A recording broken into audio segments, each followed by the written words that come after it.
Thank you very much that you come into St. Petersburg. Is it your first time in Russia? Yes, it is. And I hope it's not going to be the only one. And can you say three main impressions about St. Petersburg and HSE? Wow.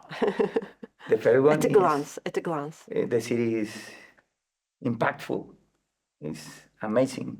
Although I came in the night, the top of the buildings, the cathedrals are very impressive. But the other impression I remark is the kindness of the people. I can see some similarities in the Russian culture, in the treatment of the people like we have in Latin America. And the other impression is robustness of the university you have, especially HSE.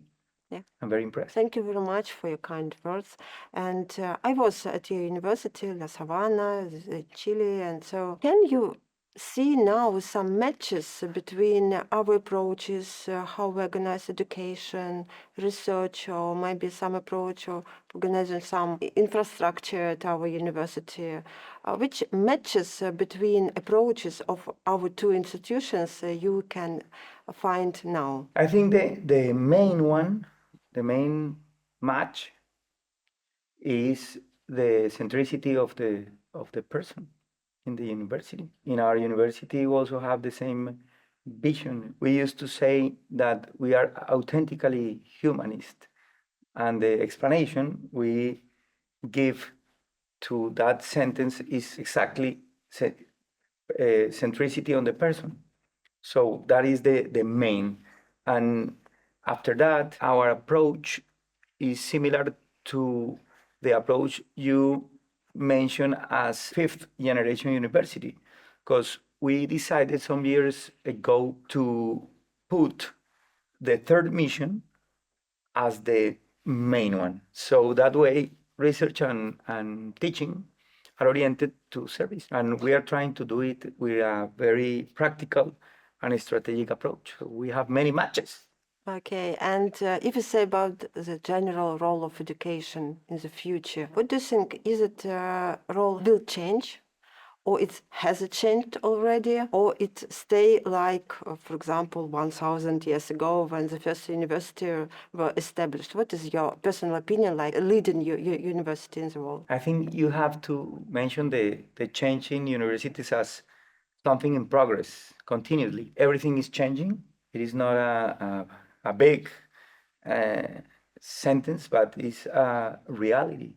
If you are a professor, as for sure you are, I am, design a subject about corporate governance and board of directors using AI. It was 3 months ago, and I have to repeat it next week. And I could not use almost anything that I use. I'm not joking.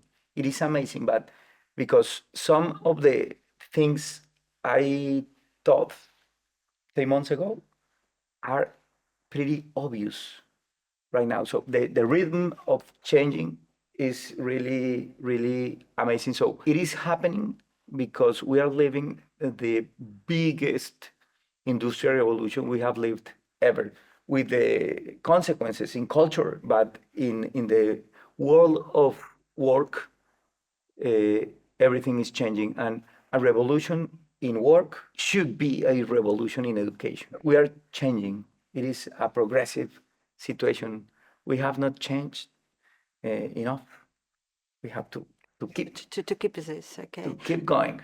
And my final question, according to my previous question, what do you think? Why now globalization and global partnerships, if we say about La Savana, why is it important for your university? If you see it in terms of teaching, in the first time, you cannot be relevant in the education you offer to your students if that education is not international. Education needs an international dimension. Otherwise, you have not been relevant. And the same thing applies to research. The world is connected.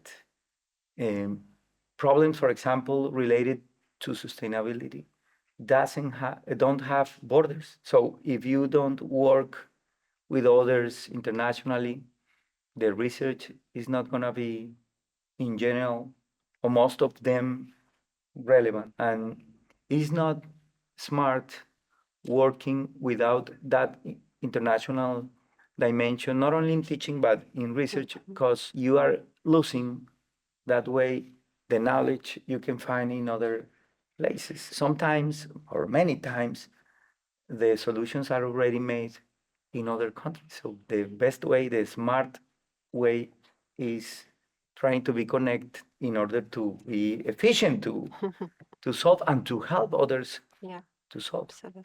Thank you very much for your time. You're very welcome. It is a really, really, really a big pleasure to be here. Thank you very much. Thank you. Thank you.